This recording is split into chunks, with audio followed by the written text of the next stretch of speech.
We're live. There it is. The stream is live. We are made it. live. All right. Welcome, everyone, to another episode of the Learn It All podcast. We are Damon Limby, CEO of Learn It and best-selling author of The Learn It All Leader. I'm Darren Bridget, in charge of all of the people skills product that we develop here at Learn It. And today we are joined by the amazing Frank King. Let me give you a little bio on Frank. Here's Frank's. This is the brief story. World record, 12 TEDx talks, 20 years writing for The Tonight Show, 38 years as a speaker, comedian, and coach. Calls himself the mental health comedian. We'll get into that in a little bit. A few interesting things. Stand-up comedian sharing the stage with some other famous personalities like Jerry Seinfeld, Robin Williams, and Ellen DeGeneres. Holds the record for the longest non-stop comedy club road trip. I will hold back the number and let Frank actually reveal that number later in the session. But Frank, thank you for being here. It was part of a plea bargain, Darren. I really didn't have much choice. Well, never mind. You're still here, and that's what counts. So I think some of the things that our listeners will learn today, hopefully, a little bit more about if you're interested in public speaking and keynotes and presenting, anything like that. Also, we'll hear a little bit more about mental health and comedy. We're all about learning here. That's what our listeners can learn. But Frank, let me pivot over to you with our new signature question that we're trying. What do you hope to learn to be better at in the next 6 months? I know it all. I knew he was going to say that. Yeah, I got to tell you guys, I went on somebody's podcast about imposter syndrome, where you achieve all this stuff and then... He's got anti-imposter syndrome. Exactly. I am spectacular. I'm just waiting for people to figure that out. I see. Good. So what you're hoping to learn is that everyone has finally figured out that you know everything. Yeah. I mean, it's my tagline is often wrong, never in doubt. It's just no. What I hope to learn is I'm working very hard because I got a bodybuilding contest. I know it's hard to believe looking at me dressed, but I want to get down to 4% body fat, which is the lowest healthy body fat. The first contest I did, I got down to 8 and 138 pounds. I'm trying to get down to 4%. So I'm only eating every other day this month, every third day next month. So I'm hoping to learn the magic formula. Yeah. So that I can win the 40 and over in the bodybuilding category at the contest. Frank, do you have any Polaroids you could show us? You could show the audience of your last contest? I do. Is there a way to? Is there? I don't know. Probably not. No. Yeah. We'll put them in the listener notes. Yeah. Yeah. It's we'll be rooting for you. And thank you. Yeah. That's what learn. Let me think. I'm trying to think what I'm not really working on anything. Oftentimes, I guess if I was studying martial arts, I'd like to learn, more, whatever. But I really, my two focuses, I speak and I work out. It's part of my self-care plan is working out. So it's I was in the gym anyway, and I'm going to write a book one day called "Undress for Success, Look Good Naked," because you really can't tell when I'm wearing clothes that I'm in good shape. That's great. I think that's not so surprising. A lot of people that are on the road, like, what do you do with your time when you're on the road? You could sit around and drink and buy stuff, or you could exercise. Yeah, and when my wife and I were on the road, we were sort of the Junior Ward Cleaver of comedy. We were married. Yeah. Most of the guys on the road were married, but single on the road, and they figured, you're outside your home zip code. It's okay to, Yeah. Matter of fact, it got so bad that the wives of the other comics would sometimes call what they call the comedy condo, where they put us up for the, rather than hotel rooms, they get a condo, they clean it every week. And so the 3-bedroom, and then the other comics are out, enjoying themselves with women from the show. And the phone would ring, and I kept having to handle these, crying, "Where is he? He's still out late. I can't believe he's still out." So I finally bought an answering machine so that I didn't have to, "Hi, welcome to the Comedy Condo," and I give our names, leave a message, so I didn't have to deal with distraught wives who were sure their husbands were out philandering, which they in fact were. There you go. It's all part of the crazy road culture, I guess, huh? But Frank, I want to hear. So, Oh, there it is. There's the Polaroid. oh my goodness, Yeah, is that you, Frank? That's me. Wow, that's imposing. that's impressive. That's him 60 posing, and it's also imposing. That's 66 years old last July. Wow, Wow, way to good go! for you, Frank. Thank Yeah. you. Thank you very much. That's why, like I said, with my clothes on, there's a name for that, by the way. Clothes over, your body. They call it a pump cover because nobody can see your pump because you're wearing clothes. That's right. Okay. Yeah.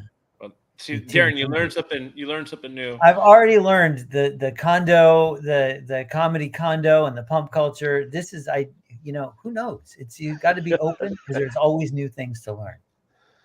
Yes. But so Frank, so I know Frank through a couple other people, and he set me up, and we've been working together. And Frank's been helping me with my speaking, and I'm honored to have him on today. But one of the things I really wanted to talk about, Frank, was can you share with us your story about how you got into comedy? I thought it was awesome. Fourth grade, told my first joke. Kids laughed. Teacher was hysterical. I decided at that moment I'm going to be a comic. 12th grade, there was a talent show. I've been taking drama, never got a good part, never got a speaking role. And I thought, you know what? If I do stand up, I can write, direct, produce, and star in my own little show every night. Yeah. So I did stand up at the talent show. I won. Of course, I beat the accordion player and the folk dancer. It's not really a tough win. And then I said to my mom, I'm going to California. I'm going to, be a comedian. And she was big into education. Yeah. She said, son, you're going to college first. I don't care what you do when you get done. You can be a goat herder for all I care, but you're going to be a goat herder with a college degree. So I went to U. Oh, we lost you for a sec. Still don't hear you. I think you put yourself on mute, Frank. Are you on mute? Tech trouble here at the Learn It All podcast. Still looking like we're on mute. Where in the story did I lose you? Let's see. There's the fourth grade. You won against the Rutabaga, and somewhere around. And then you had to go to college. You were going to college. Mom made me go to college because the whole family's big on colleges, and so I went to college. Went to UNC Chapel Hill, a couple of degrees, and got a couple of degrees, and then moved to San Diego. And San Diego with an insurance company that I was working for. Just by chance, they had an office in San Diego, and they moved me there. And there's a comedy store.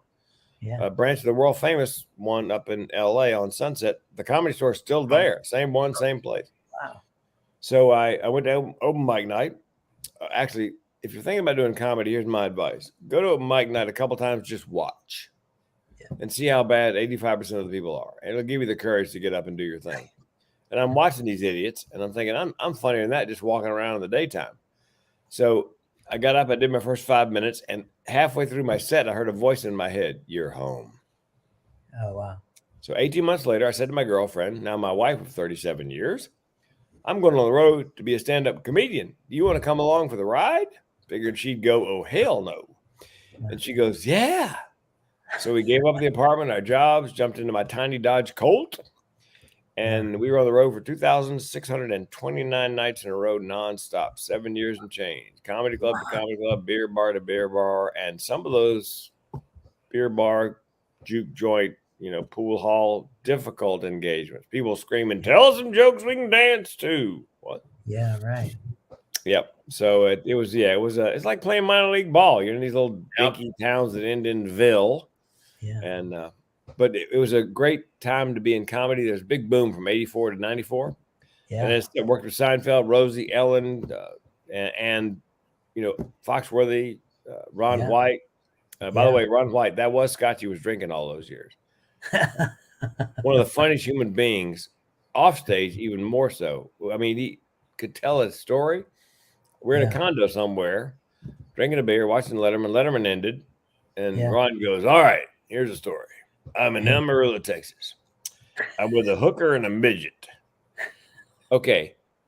I'll let my bladder explode before I leave the room until I hear how that comes out. Right. Yeah. That was Ron. Worked with Dr. Ken. Dr. Ken show, in the 3 Hangover movies, Dr. Ken. Retta, who's been on NBC and in a variety of shows, big black gal. Yeah. Yeah, so I mean, it was a great time. Open up for Lou Rawls. You'll never find another Wow. love like mine. Wow. Yeah. Open up for Randy Travis 2 nights in the Michigan amphitheater, 5,000 people per night. Wow. Yep. So what made 7 years on the road? Somewhere Yep. along the way, somebody said, "Dad, we need to do something else." I guess. Well, what happened was, comedy's beginning to wind down. I was booked a year ahead.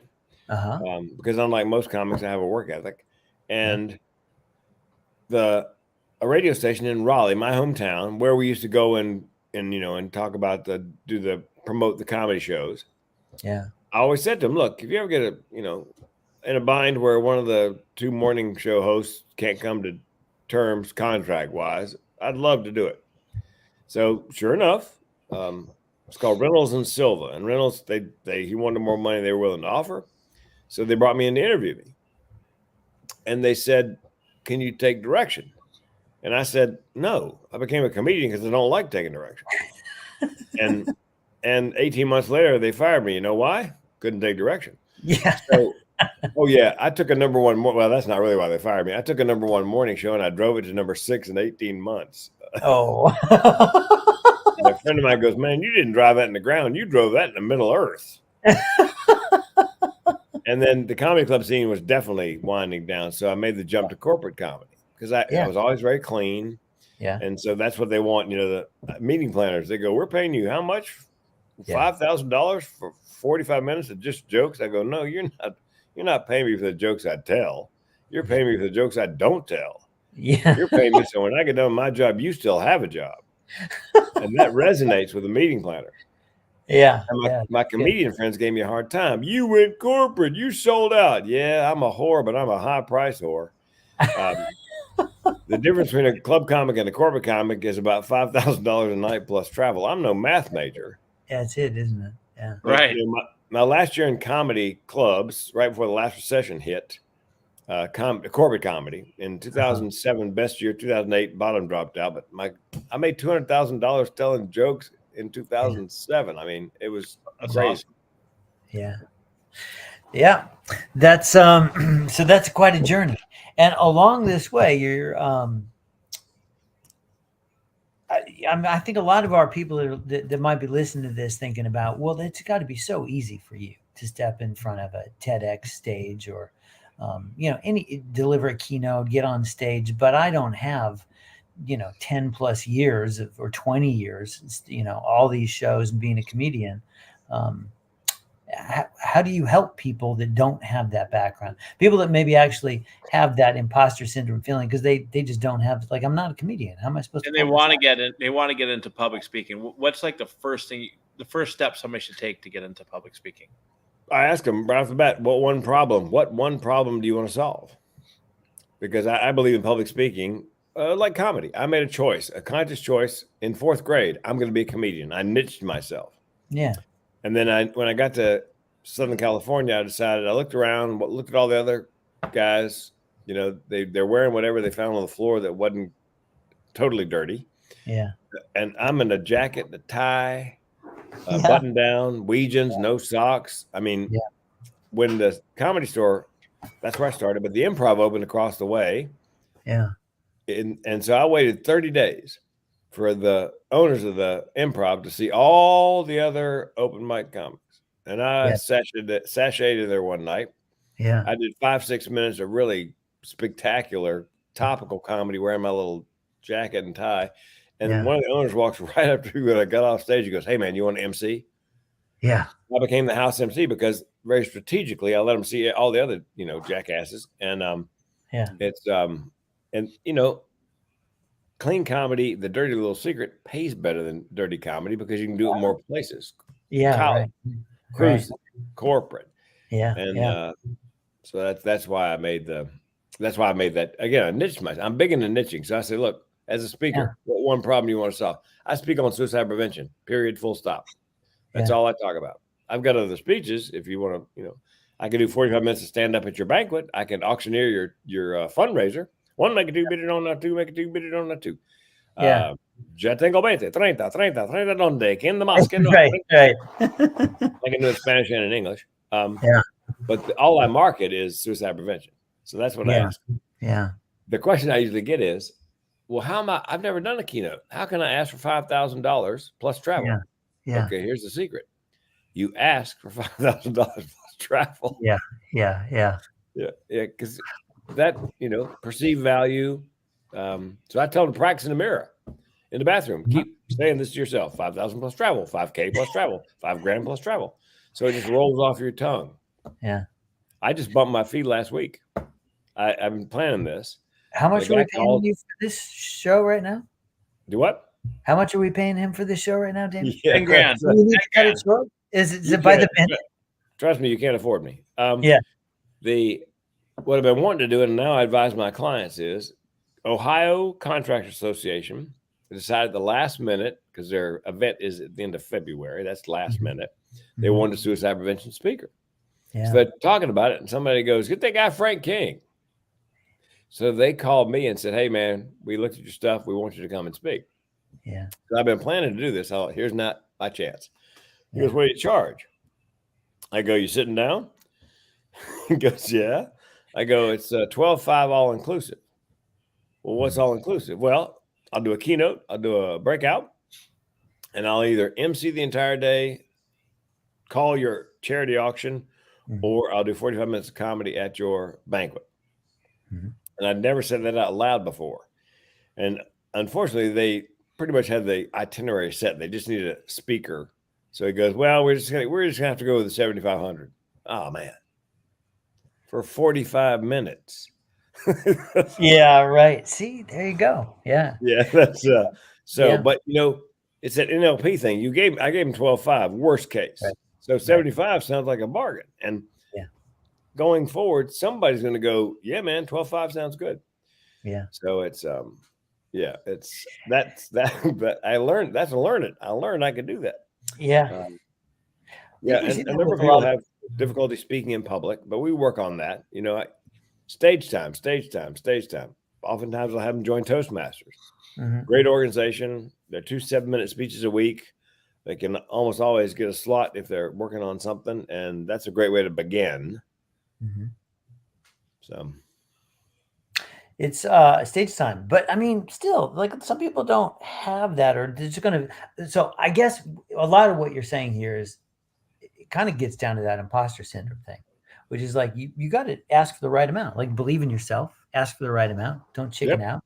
And even if you're not a comedian for 20 years, you can still get out there and do this. That's what you're helping people with all the time. But if you had to give advice to somebody that can't get out there, that does feel intimidated by this process, but they have to, their boss is telling them they got to get out there and deliver a keynote for the company. You got to step into your role. How do you help those people? Well, if I could find their passion. Yeah. Because people go, "How do you get confident on stage? How do you get confident on stage?" Here's the secret. Stand in your truth. Yeah. When a meeting planner says to me, "We have these, evaluation forms everybody filled out. Do you want them?" No. I don't care what they think. I do what I do. Because suicide prevention is in my DNA. It runs in my family. There are more nuts in my family than in a squirrel turd. And so it's, I had a psychologist bust me one time after a conference. He comes up and he goes, "What qualifies you to speak on suicide prevention? You're not a psychiatrist. You're not a psychologist." Yeah. And I said to him, "Because I can tell you what the barrel of my gun tastes like." Yeah. And in the silence that followed, I said, "Look, Chief, I could go to college and learn absolutely everything you know. You will never know everything I know." Like the taste of gun oil. And that resonates with the crowd. Either 25% of the people in the United States have a mental challenge, and the other 75% probably love somebody who does. So, that's I stand in my truth. I was on a college campus somewhere, and they go, "Comics get a hard time on college campuses now. People get their toes stepped on, they get offended, and are you worried about that?" I said, if I was doing stand up, I'd be very careful. Yeah. But I'm on campus talking about suicide prevention. Yeah. If they get their toes stepped on, F them. I don't care. There you go. And speaking of, this is your thing. This is your passion. This is your truth. Yeah. Yeah, and I think if you can find the truth and a passion for the speaker, that imposter syndrome will disappear. If they're up there, and most of my clients have something they're really passionate about and want to speak on. Yeah. If I can get them to focus on that and only that, then a lot of that stage fright, imposter syndrome, because they're speaking from the heart, not the head at that point. My pitch is, do you want to make a living speaking and a difference? Right. How do you help them maybe narrow in on what their problem is they want to solve? Because I think that a lot of people potentially will start off with, they don't want to be too narrow because maybe it won't be the right thing, but because maybe it won't be wanted. But can you help them kind of like filter down and focus in on what the actual problem is that they're most passionate about? Yeah, because if I'm paying attention carefully, and comedy really is a job of watching and listening and then reporting, not so much writing. If I'm watching them and we're talking about a topic, when they hit the topic that they're most passionate about, there's almost a visceral reaction. Their energy goes up. They begin to talk a little faster. Their eyes light up. And I've done this on airplanes with people many times. I sit and I always ask leading questions, to the point where I did a 3-hour flight and the guy goes, "Well, what do you do?" And I go, "I'm a comedian." "Well, you're not that funny." I go, "Well, get your checkbook out. We'll yuck it up." But the question I ask them is, "What do you do?" And then I ask them, "Do you enjoy that?" And if they just pause, they don't enjoy it. Great point. And then I ask them, "Okay, if I could wave a magic wand and you could do anything you wanted, make a living and a good one, what would it be?" And man, I was sitting next to the number one pilot, the chief pilot for United Airlines one time. He was on his way to Dallas because United and Northwest had merged. And they're only going to have one chief pilot. And so he was one of two. So he's riding down there to find out if he got the gig. I go, "Well, man, so let's say, you don't get the gig and I can wave a magic wand. This is the chief pilot now. What would you do?" He said, "I'd be a sous chef." What? Did it in college, loved every minute of it. Yeah. And so people light up oftentimes. They may not know it or notice it, but I notice I say, "Look, here's the deal. Let's pretend I came over to your house, you're sound asleep. And I shake you out of a sound sleep. And I go, give me 45 minutes on something. And whatever comes out of your mouth, chances are that's what you need to be talking about." Yeah. I like that. It sounds like you listen, get curious, and just kind of really focus in on what they have to say. It's a listening thing. I sold radio one summer when they weren't booking comics on cruise ships. And I realized that the client would almost always write the commercial for me. I'm in an auto repair shop. And I said, again, leading questions. "Okay, Bob, tell me about the shop." "Well, we're not the home of the 1999 oil change." "What are you the home of?" 24-month, 24,000-mile nationwide warranty. So that's how I structured the commercial. The "we're not the home of the 1999 oil change" is a disqualifier. It's driving people away who are tire kickers. They don't want them. Right. Yeah. They want people who value a long nationwide warranty.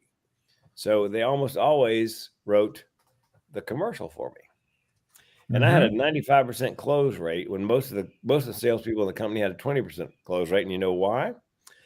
Again, work ethic. I'm like Damon. I'm going to outwork, outplay. I made what they call a spec spot, an actual commercial for everybody I pitched, so that I made an actual commercial. And I would go back out and I would hit the button on the recorder and I go, "Here's a commercial I made for you. And here's the what do they call it? What sales, where it's going to be a sale.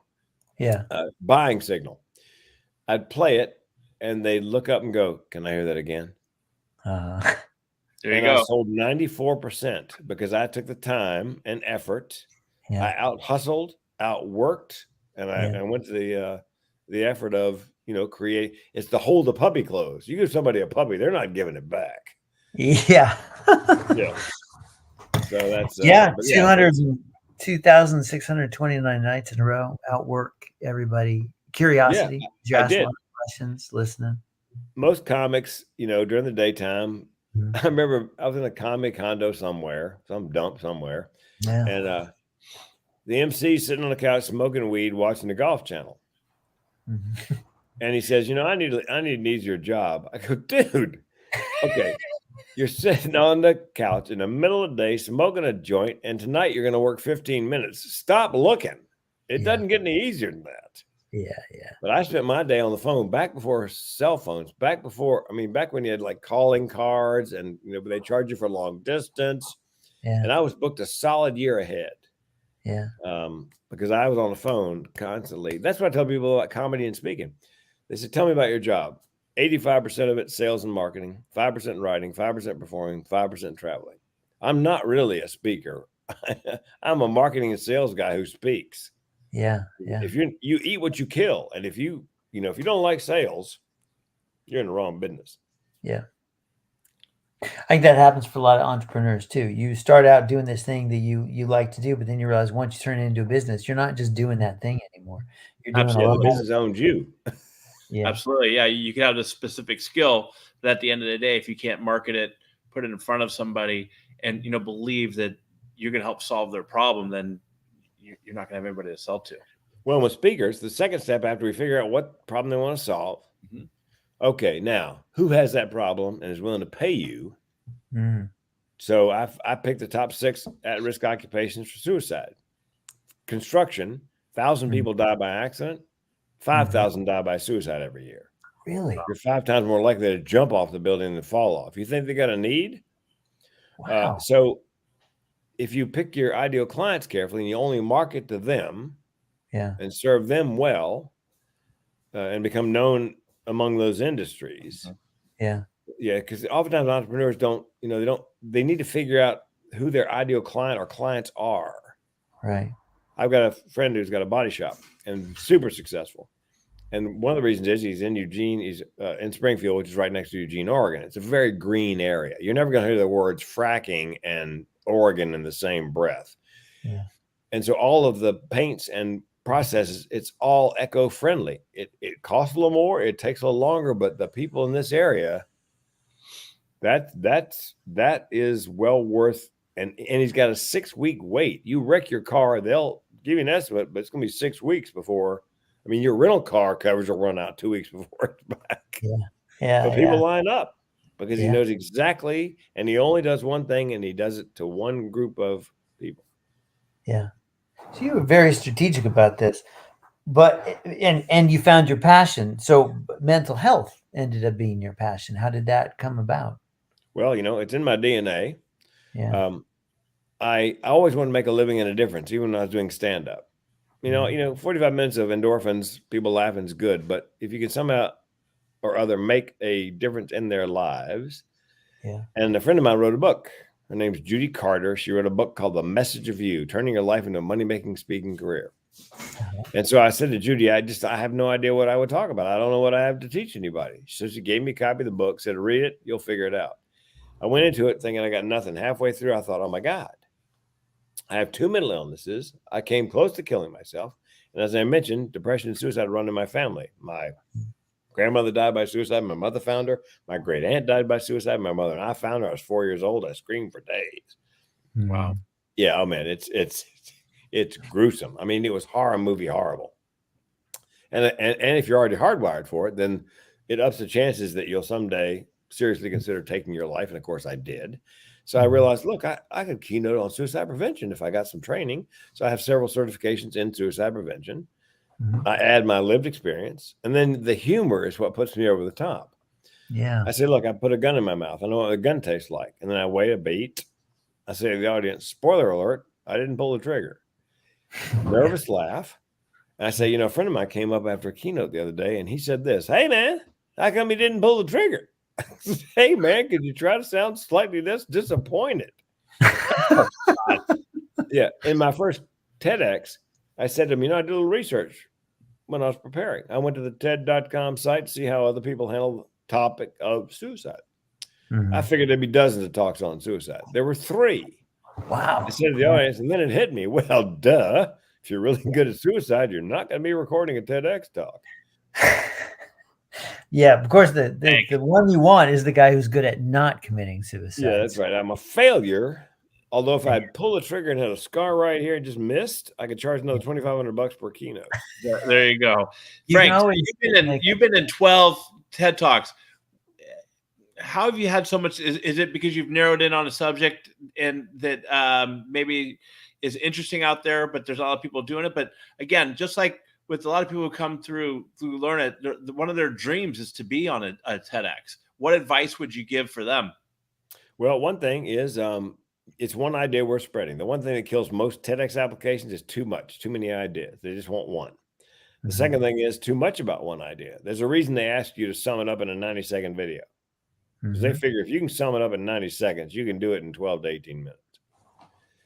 And the third thing I think is a linchpin is the application isn't creative. I mean, think about this. If you're on a committee and you got 300 applications to go through, are you looking for a reason to give somebody an audition or a reason to throw them in the no pile?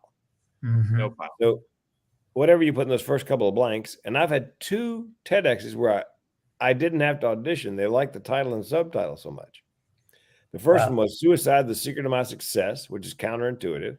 Dead Man Talking, a play on the movie and book. Yeah. And the second one is my favorite, the only one I ever got a standing ovation for, which was Mental Health and the Orgasm, Treat Your Depression Single-Handedly. Darren, I knew that was coming. Yeah. And my wife, I had a closing joke, and my wife said, don't do it. I said, I'm going to do it, and it's going to destroy. And so at the end of talking about, self-pleasure and all this, I said to the audience, do you guys know why they call an orgasm an orgasm? And they're looking at me like, no. And I said, because nobody can spell. Standing ovation. Frank, what's your advice for people trying to write jokes? Write jokes. I would buy back to Judy Carter, by the way. Really? She wrote a book called The New Comedy Bible. And it's not a joke writing book. She helps you take your stories and find the funny in your stories. She has you do like a brain dump. Give me 30 minutes, write down everything you remember from your first memory. So I wrote about my childhood. I grew up in a neighborhood with 11 girls and me. 11 girls. Yeah. Damon, I didn't even know Little League Baseball existed. We played horses. Yeah. And the problem with that is you get to junior high school, no equestrian team. Yeah. And with 11 girls and one guy back then, when we played doctor, I mean, we had a line. It was like playing HMO.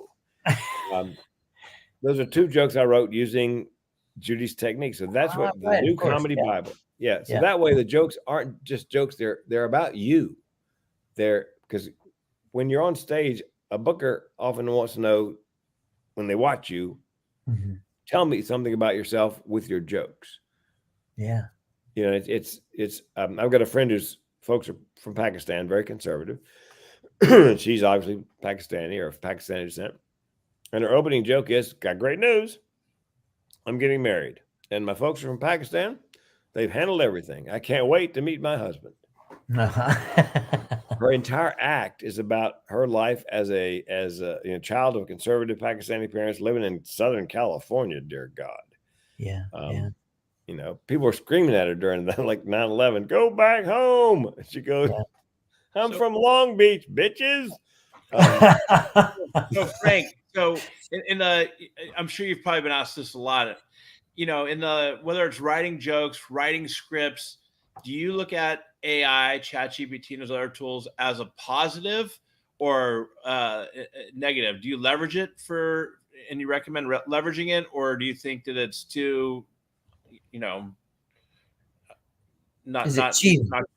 Is it cheating? I think it's a good way to develop, source material or fodder for jokes. I don't think it's quite qualified yet to write jokes. I don't think. Although you can write a piece and say, please do this in the style of Jerry Seinfeld. Yeah. And, it's seen every episode of every Seinfeld because it's everything pre-2021. So it can write in his voice. But again, there's something, I believe my mental illness is simply the flip side of my creativity and imagination. Same wiring, same, and humans can't do what I can do with my sort of strange brain. I can teach you to write, stand up, and perform it. I can't teach you to process the incoming information the way I do. And in comedy, there's an expression. Comedy is tragedy plus time. And the longer you do comedy, the shorter the time. I had a heart attack in the woods with my 3 dogs, half mile from the road in the car. And I had T-Mobile, so I didn't have cell service. And I know it always used to laugh. Yeah. And I was writing jokes once I got the dogs in the car and I was headed home. I had to drive 2 miles home. My wife, I walk in the house. Honey, called 911. I'm having a heart attack. This is what I heard. I'm in the bathroom. I got the fan on. I can't hear you. Okay. I walked half a mile, drove 2, and I'm going to die in my hallway. Now, she opened the door, took one look at my face, which was whiter than the Oscars, and she called 911. Well, I'm in the tree. The great thing about having a heart attack is when you get to the hospital, there's no waiting. You get your own little room. You get right in. Right there. Yeah, okay. So the nurse says to me, now bear in mind, I'm in a great deal of pain. I'm having a heart attack. Your heart is dying. Hours. Yeah. Yeah. I mean, you're dying. Yeah. She goes, Frank, I got to ask you a question. Through the pain, I said, honey, I'm married, but I love the way you think. She's trying not to laugh. She goes, no, your full name is Frank Marshall King, but what do you want to be called? Through the pain, I said, Big Daddy. To this day, when I go back to Oregon Heart and Vascular and somebody sees me from that morning, hey, Big Daddy, how's it? Big Daddy. Yeah, nice. Yeah, so I think AI may eventually be able to write like, but a Seinfeld or a Bill Burr. Yeah. I don't know that can ever reach that level of, because comedy is, like I said, tragedy plus time, pain plus time. I've got 25 minutes on all my cardiac surgeries. I've had doctors ask me, did you go to medical school? I go, no, I was just paying attention during the doctor said to me when I do my first angiogram. I go, he's from Duke. Mr. King, we're going to do an angiogram. I said, well, Dr. Gundry, what's an angiogram? He said, we're going to insert a probe into your femoral artery. I said, how are we going to get it in there? He said, we're going to insert it through an opening in your groin area. I said, as far as I know, doctor, there's only one opening in my groin area. If you give me my pants and a 6-pack of Dilaudid, I think I'll stick with the heart attack. I wrote that, having a heart attack. So I don't know that that AI can, process the incoming information the way that I'm on a flight out of Atlanta, Southern flight attendant, often Delta, Southern. Yeah. It was a day they said you could now use your iPhone or iPad on takeoff or landing if it was in the airplane mode. But see, the problem with the flight attendant is she's got to tell us that, but it's not written down anywhere. She could do the other safety flight stuff in her sleep. The seat, the floor path lighting, seat cushion, octave. Right. She gets that part, and I'm waiting. And she goes, you can tell you almost look at her face and tell she's thinking. And she goes, ladies and gentlemen, due to new FAA regulation. And then she got inspired. She goes, if you have small equipment, you can continue playing with it. I'm the only one on the plane bent over double laughing. My seatmate thinks I've lost my mind. He goes, what? I go, let's review. Before I can review, she comes back on and goes, if you have large equipment, well, you're going to have to shove that under the seat in front of you. So I'm down on my knee. Everybody in the plane heard the same thing. I'm the only one that processed it like that fast. Yeah. Sure. And heckler responses, people ask me, how'd you think that up? I didn't think it up. When you heard it, I heard it. I have no idea where that came from. Just the way your brain goes. It's kind of a nice call out for the whole AI thing. Because there is that, it's like your thumbprint. Everybody has a unique way that they process. And that still needs to be a part of the and it's the human experience. Eddie Murphy's first comedy special was Raw. Amazing. Yeah. Unbelievable. Second one was not so good. And Eddie said later, yeah, you know why? Because when I did the first one, I hadn't made it yet. Yeah. I was still struggling. The second one, nobody wants to hear what happened in the limo that day. That's true. It's the struggle that's where the funny is. And that, it's. Well, that happens to a lot of the rock bands too, right? I like their earlier albums are gritty and it's all about the struggle. And then again, they get the fame and get a little softer sometimes. So the stories aren't as great. Do you guys know that Billy Joel was the piano man in that song?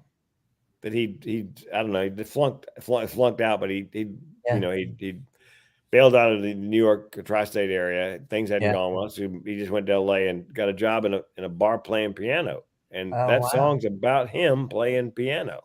That's And awesome. do you know that Billy Joel is releasing a new album for the first time in about 30 years? Wow. I guess he just announced it. I'm a huge Billy Joel fan, and just announced it that I think it's coming out in March. Well, in my outgoing message, I sing a little Billy Joel. Well, can you sing it for us now? Yeah. You may be right. I may be crazy, but it just may be a lunatic you're looking for. If so, leave me a message.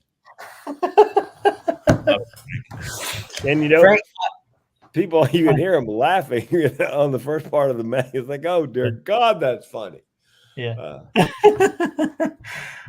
Frank, I noticed this in a picture. What's written on your hand?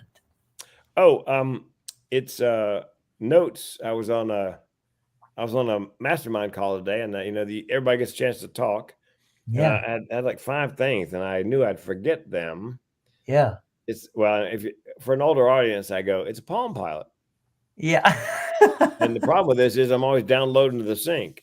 Yeah. But if you watch a couple of my TEDx's, you'll see me actually stop. Yeah. Yeah. And look and go, oh, and the audience starts laughing, and I turn. I don't make any bones because the TEDx, you cannot have notes. Yeah. There's no prompter. Yeah. But they can't tell you not to write on your hand. So nice. I make Just macro For those of outlines. you who can't see who's listening to this, Frank literally has notes written on his hand. Yeah. So that's a good trick. I think Yeah, I remember hearing during The Godfather, Marlon Brando he didn't memorize his script. He actually had it written on pieces of paper that he taped on the set and on the other actors. So if I heard that too. You're working with Marlon Brando. Oh, I'm so excited working with Marlon Brando. And he comes over to you and says, here, and he puts like his lines on your chest or your head and just don't move.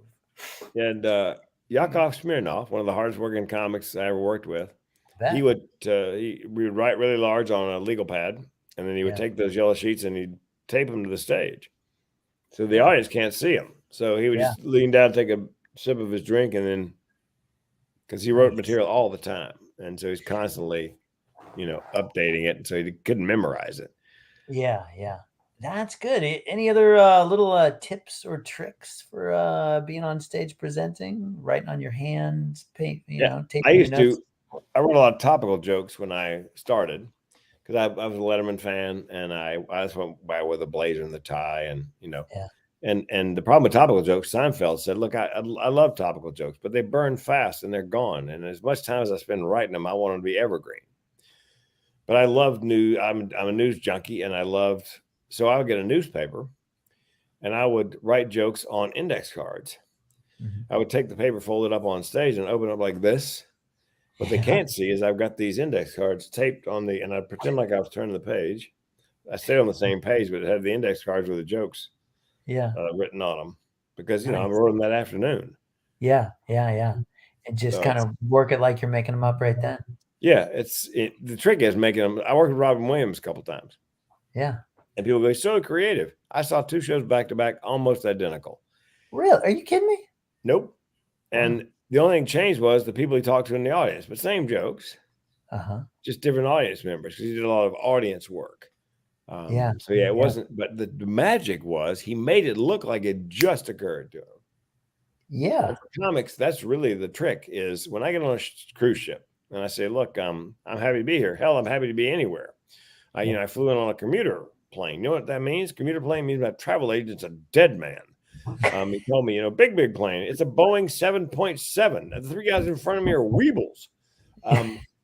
I got to make them believe I flew in that day on that plane when it happened 7 years ago.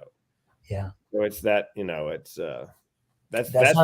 sounds like acting, Frank. That sounds a lot like acting. It is a lot about acting. It's you just have to make them believe. I've been doing the same basic act for, a long time, but you have to energize it in such a way that you guys are not going to believe this. Whatever it happened to be. Yeah. Like the Delta flight. I flew in on a Delta flight, and flying any kind of when you're traveling is a great source of comedy because there's always, I'm in an airport one time and plane's delayed, mechanical, whatever. Everybody's grumpy, and we're standing under television, and the television's playing CNN, and the guy next to me goes, "Hey, how do we get this TV turned to Fox News?" So in an equally loud voice, I said so everybody in the area could hear me, "Well, you kill me first." And the entire gate area, everybody's laughing. They're still in a bad mood, but they're laughing. Yeah, yeah. I tried out to be a policeman, 12 different departments during the last recession because speaking comedy dropped off 80%. I always want to be a cop.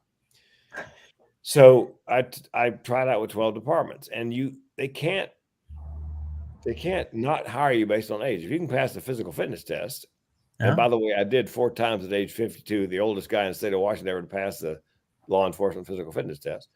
They have to at least consider you. So I had several oral boards, and they go, "Well, Frank, what's the connection with comedy and cops?" I go, "Well, we're both paid observers. A, we see things that other people walk by and never give a second thought to. And B, we have to read the crowd. You have to be able to, like, roll up on a scene. There's people milling around in the middle of the road. You got to be able to figure out the temperature of the crowd. Is there a particular, is somebody leading this, and most importantly, the first thing you say will either escalate the problem or de-escalate the problem. Yeah. And a comic can come off, like I said, like heckling. Young woman screamed at me. She's drunk. They're throwing her out. She's near the door. All of a sudden, she's turning back toward me. I'm guessing she heard something sounded like her name because drunks are voice activated. She screams, "F you!" And without even thinking, I said, "Not even for practice." That's the connection. If you can come across like that, that fast without thinking, and cops have to do the same thing. They roll up whatever they say. It's got to be. So that was, and I thought it'd be fun to be a cop. I wanted to be a cop for 5 years in a car with another guy, and during that time work with the canine unit as the guy in the big stuffed suit, and then get a dog and spend 5 years in the car with a dog, and then. And my training officer goes, "And then you're now 62. I go, "Yeah, I got it.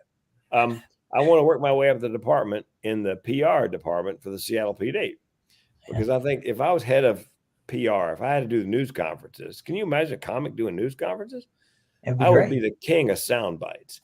I would be on television. I don't think there's any doubt about that. Yeah, some idiot asks some stupid question. "Oh, look, dude, save your breath so you can blow up your date when you get home tonight." Next. Eminently quotable. Yeah, Frank, you're the best. You're the best. Cop comedian. It would be a great experience. Like I don't know that I'd mind getting pulled over if it was a cop comedian. They asked me, cops, people say things to them, really nasty things to them. I go, "Dude, I've been doing comedy for 2 decades. There's you've heard it all that hasn't been said to me or about me, my family, it's come to I had a guy pull a gun on me one night from the audience. So it really is like being a cop. I mean, they loved the guy before me, Pat Miller, a friend of mine, big guy, 3 feet wide, 3 feet tall, 300 pounds. He's walking across the platform they'd built for the comics, and a board broke, and everybody could hear it. And best ad lib I've ever heard. He turns to the audience, he goes, "Nobody panic. It's just a stage I'm going through." They loved him. They hated me. Okay, yeah. Halfway through my set, I looked down. Over the shoulder of the guy in the front row is the hand of the guy in the second row with a nickel-plated .38 hammerback pointed right at me. So I turned sideways to make a smaller target, lowered my elbow to cover my vital organs, not my first rodeo, and just waited. And finally, it's East Tennessee, Kingsport, Tennessee. A woman in the back yelled out, "Hey, either shoot him or put it away." All right, Frank. Well, thank you for all your time today, Frank. Yeah, we've kept you long enough. I think that's the final image to end on, isn't it? I think so. It's shoot up or put it away. I hope that's what you had in mind. That's exactly what you had in mind. Frank, do you so where can people get in touch with you? I have a huge presence on LinkedIn. Also mentalhealthcomedian.com. Yeah. You can find me, and I got some of my TEDx talks have made it to YouTube. Some haven't. It's a longer story.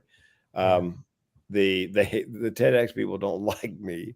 You're not supposed to have more than 4. I have 12. I've learned how to game the system. It's like being a card counter in Vegas at the blackjack table. It's not illegal, but they really don't like it. So they haven't put up one on mine they haven't put the last 8 of mine up on YouTube. So what I do is after the 5th one, when they didn't put it up, I donate a videographer to each event. And everybody gets an additional camera angle, and I get a bootleg copy.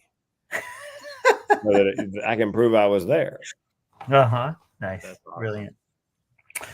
Well, Frank, thank you so much for taking the time. I mean, I can't even count all the different things that I feel like people could have learned from this. And so much of it connects to things that we talk about all the time. You talked about curiosity, the importance of hard work, listening, finding your truth, stepping into your truth. That's the way to really make it. And plus all the little all the little tips and tricks. It was brilliant. Thanks for the time. Well, you're welcome. And I've got a speaker who does personal development. And I told him Damon's story the other day about being a 17-year-old baseball player. Because he's big on it's your attitude. It's not, not what other people think of you. It's what you think of yourself that gets in the way. And I told Damon's story about me, 17 wanted to run home, cry to mama because the coach said. That's right.